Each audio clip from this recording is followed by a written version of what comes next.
Сәлем достар, бүгін сіздермен бірге жақпасай тағамын бірге дайындайтын боламыз. Ол үшін ең алдымен қазанымызда майымызды құйып қыздырып, етімізді пісіріп аламыз. Салмасына менде пияз, моркоп, картоп, тәтті бұрыш болды. Барлығын сақтап турап дайындап аламыз.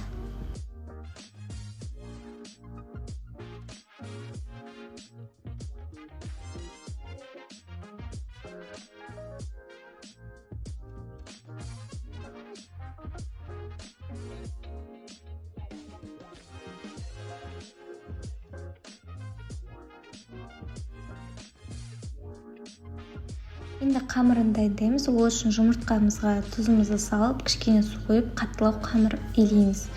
Қамырымыздың қануы керек. 15-20 минутқа қойып, қайтадан илеп, қайтадан тындырып қоямыз.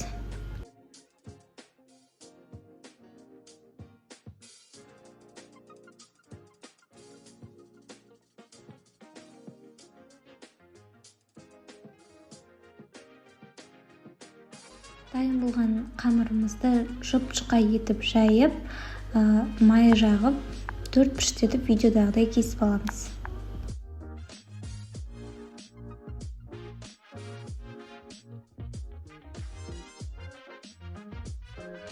Піскен етіміздің үстіне көкөністерімізді бірінен кейін бірін салып қуырып, су құйып пісіріп аламыз.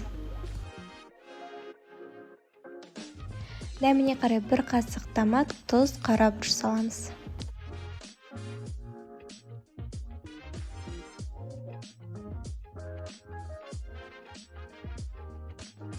Он 15 минуттай қайнағаннан кейін май жаққан жағын төмен қаратай қаратып, нандарымызды тізіп шығамыз.